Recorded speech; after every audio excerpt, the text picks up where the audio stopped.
10 years to get 4 weeks. It's one the company well. Yeah. Only you know Christmas one day, New Year one day, and 2 weeks vacation. Oh, okay. At least you get 2 weeks vacation. Yeah, no matter how long you work. Oh, really? You work 1 year, you got 2 weeks. You work 20 10 years? years, 20 years, still got 2 weeks. Yeah. Some guys I work with, a lot of guys are, you know, they've been there. Yeah. One guy, 17 years, the other guy maybe 20 years or something like that. They get like a whole month. Wow. Yeah, so one of my coworkers in my group, he actually can take off the rest of the year. I see. So what he's been doing, since he doesn't travel anywhere, and he still has a lot of work, he comes in the mornings, work half the day. Half a day. Yeah. You got good benefits to the company. Yeah, the company has really good benefits. Yeah, I don't really like it, but it's good benefits. Yeah. It's too far for me to drive all the way over there. But How far? it's about in the morning, Yeah. no traffic, maybe 45 minutes. 45 minutes. Maybe 30 some miles, right? About 20, depends how I go. From where you live, right? From where I live, it's about 25 miles. 25. Yeah. That's quite a long drive, right? Yeah. Depends on the traffic, right? Sometimes.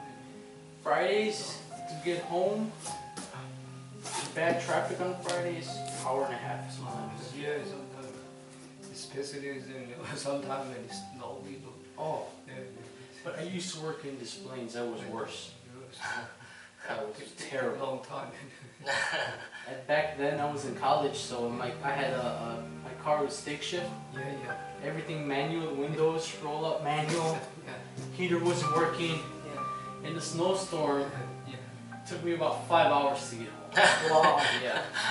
It was terrible. My heater was not working. Right at that time. Yeah. And my heater was not working. Yeah. That was bad. Might as well just stay at work. I should have, yeah. I had homework, I think. But now, there's a hotel directly across the street from me. So I have a bag of clothes, so if it gets bad, Yeah. I'm just gonna stay at the hotel. Yeah. 5 hours long. Yeah. So the next morning you have to go to work, right? After 5 hours, right? Yeah. So, you know, you go home and then Yeah, go home, shovel, sleep 2 hours, and then go sleep back. a few more. Yeah. And early in the morning, right? Yeah. Yeah, because I worked from 7 to 3:30. Oh, see. And I didn't get home until like 8, between 8 and 8:30. Yeah. Yeah, that was not good. And you have to eat dinner, right? After you get home. Yeah. Yeah. One more?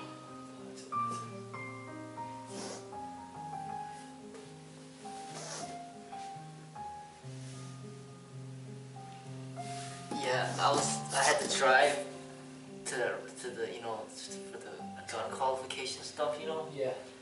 and the course. And I normally don't drive, you know, but that was like the longest I had to drive in a long time, and it was like horrible. Like it was like Hey, you're in Lombard, right? yeah, it was Yeah. like, it wasn't fun, you know. It's like and it was snowing one of the days. Oh, and I was yeah. just worried about getting in a crash, you know. Yeah. I was out there today in Lombard. The banquet hall was in Lombard, the Carlisle. Yeah.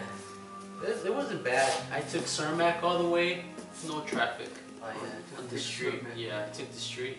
Oh, Because if I looked at the traffic on my phone before I left, yeah.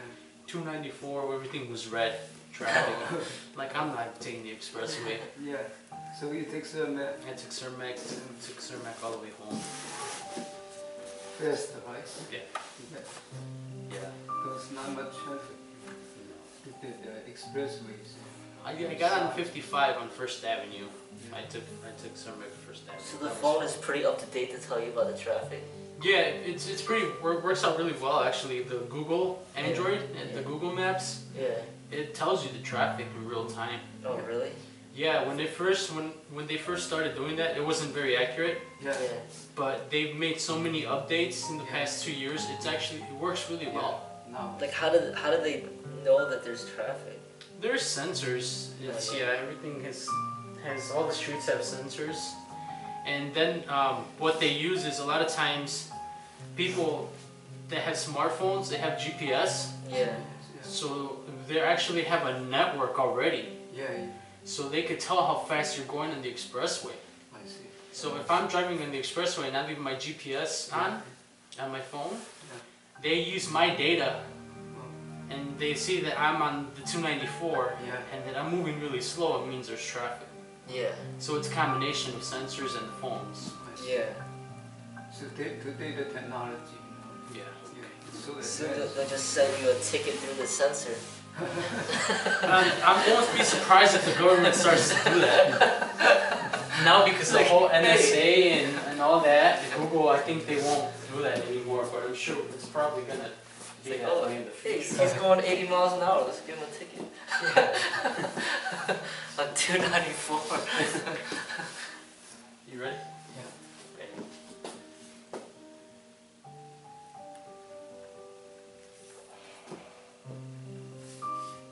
Higher.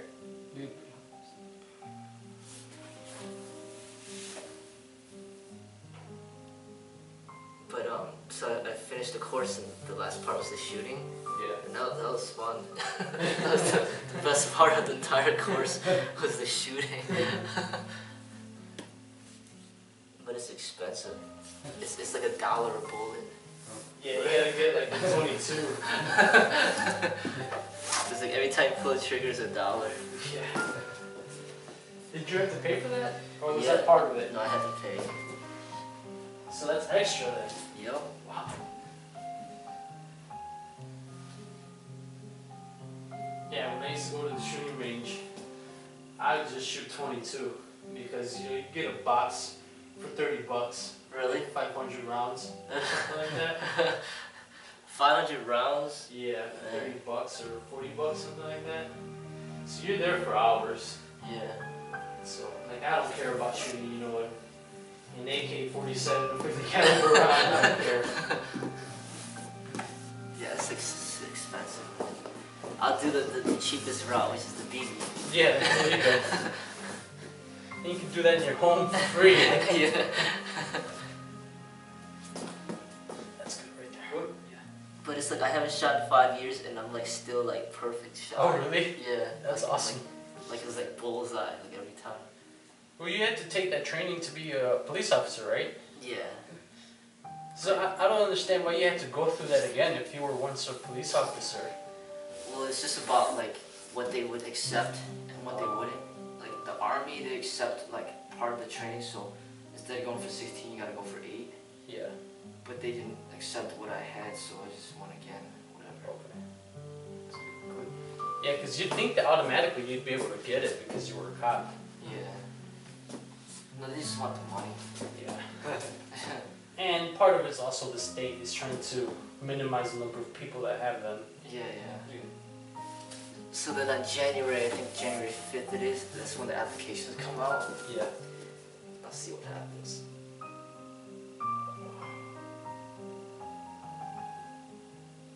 Alright, that's good. Yeah. By my job, there's a sportsman club, Melrose Park Sportsman Club. Yeah. And Sundays they have like trap shooting. Okay. And two of the old timers that I work with, they're members there.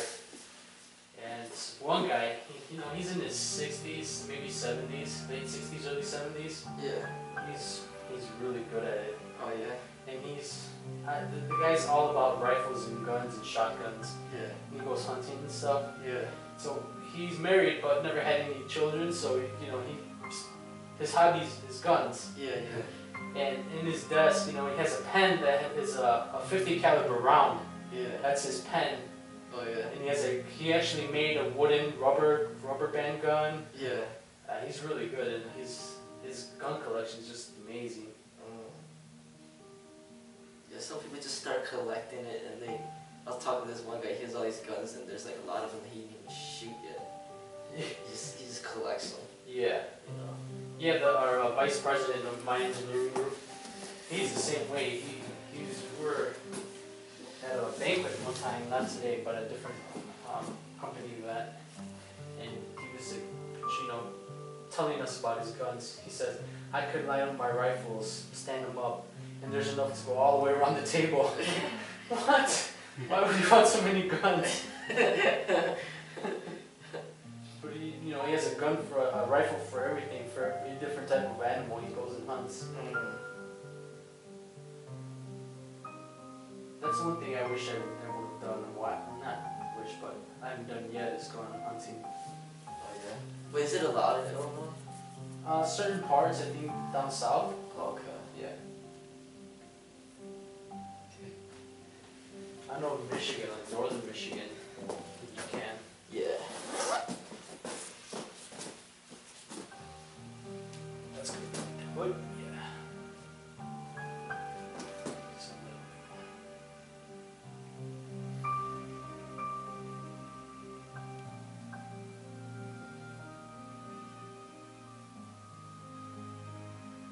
I have an uncle in Mexico that my parents tell me that that's what he does for a living. Is he hunts, deers and rabbits, and he sells them.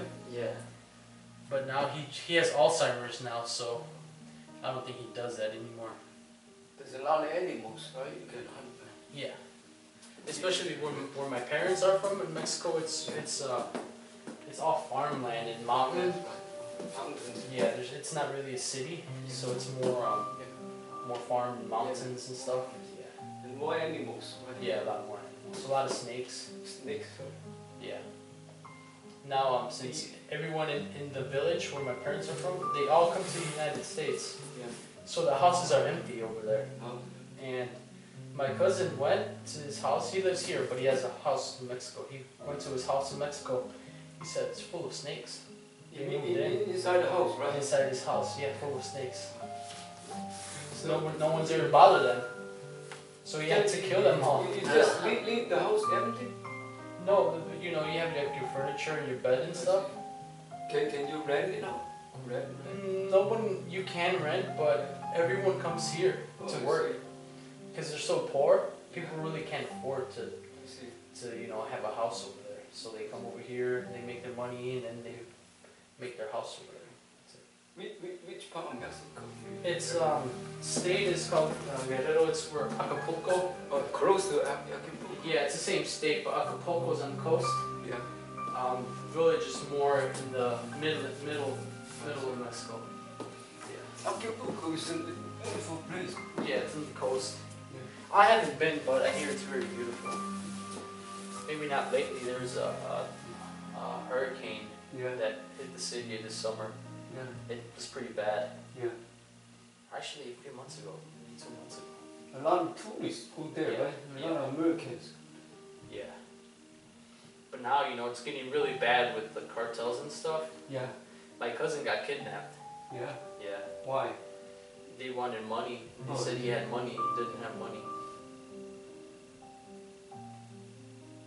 Is he okay now? Yeah, they just pretty much beat him up, and they had him for like a month. A month? Yeah. Jeez. Yeah, so the whole family, everyone here, and I also have family in Phoenix, in Arizona. So everyone just put their money together and try to come up with a ransom. Yeah. They wanted like $900,000 US. It's like we don't have that kind of money. What would make you think we have that kind of money? Like they were calling his sister, my other cousin. Yeah. She works at Burger King in Phoenix, and they're telling her like, "Oh, we know you have a lot of money." She works in Burger King. She doesn't have that kind of money. So you guys actually have to give him money? Yeah, I think we ended up collecting just like $10,000. Oh yeah. Yeah. Oh my god. The cops can't do nothing? $1 million. The Mexican government is so corrupt, they really won't do anything.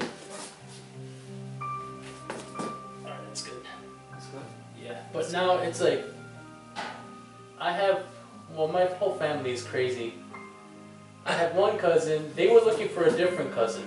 That was what they said. They were looking for my other cousin, so since he wasn't there, they got this one that they kidnapped. And the first one they were looking for, he was here in the States. Okay, that's good. He was out drunk driving, He got in a bad car accident. Oh. And we didn't even know he was here in the United States. And then they called us from Northwestern Hospital downtown that they called my mom, hey, you know, come and get your nephew. And my mom said, well, I didn't even know he's here.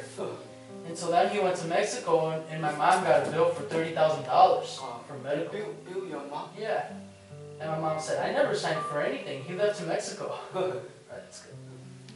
So, you know, he had to wear the brace around his head because he broke a lot of bones in his neck.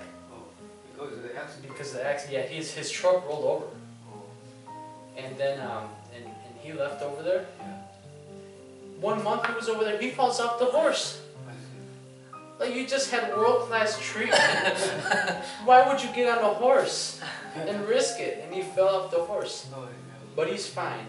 Yeah. But he's just crazy. Now it's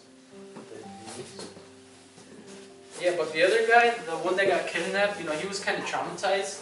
Yeah. So he left and he tried to come back, and he got caught by the immigration. And since it was the third time he got caught, so they took him to jail. He's in jail now. My mom said, well, at least, you know, he won't get kidnapped in jail. Wow. So were you born over here or in Mexico? I was born over here. Yeah. My oldest sister was the only one born in Mexico. Oh. But you're the first generation then? Yeah. Yeah, my dad, there's actually a really amazing story. He came in the 70s by himself. Yeah. He had one friend here in the States, and the day he arrived in Chicago, Yeah. he got lost and he didn't know where his friend lived. Yeah. And so he's downtown at the bus stop, and he gets in the cab. Luckily, the cab driver spoke Spanish. Yeah. And you know, he tells the cab driver tells my dad, oh, you know, where are you from? Where are you going? And my dad's like, oh, well, I just came from Mexico. I never lived here. I only know one person here, and I don't know where he lives. His name is so and so. I forgot the guy's name. Yeah. Turns out the cab driver was friends with that guy. Small world. Yeah. The cab driver was friends with that guy. Oh wow. And was able to take him to his house, and that's how my dad got, you know, that's how he started living here in the city. Wow. Yeah, talk about luck. Wait, how did he get here? I think he came like on a Greyhound bus. Okay. Yeah, my dad was light skinned, or he is light skinned. Yeah. So when immigration would stop by and check him, he would pretend like he's reading a newspaper. Yeah. They wouldn't think he's American. Wait, where would they stop by to check him? You know, along the expressway and the buses, yeah. Oh. A couple times. One time, my dad, he was on a plane, I think from Texas to over here, and he used a fake ID back then. Yeah. And same thing, the immigration was on the plane looking for immigrants, and my dad was just back then like he's reading a magazine, and they just passed him up like nothing. That's good. Good? Yeah, that's good. That's good. What about your mom? How did she... My mom, she crossed the border, or no, I think she came across the river actually with my sister. Oh yeah. Yeah. Some crazy stories, man. Oh yeah. Your dad came first, right? Yeah, my dad And came your mom. first, and then my mom, and then all of my cousins. Oh, They all stayed with us when they started coming. yeah. So and once my dad he bought a house, and everyone was staying with us. Yeah. And what really ticks me off is that, you know, my dad did so much for them. He didn't charge them rent, he didn't charge them food. So they live in your place for free? Yeah, they live in our place for free. They got free food. My dad, you know, got them a job working in factories or a restaurant, wherever. Yeah. And they don't even call them to, you know, wish them happy birthday or anything. Out of about 10 cousins that stayed with us, Yeah. maybe two of them really keep in contact regularly. Yeah. When they need your help, they come to you, right? Yeah. And when they're on their feet, and they don't. They forget about us. So, what else? The arms mixed. Yeah.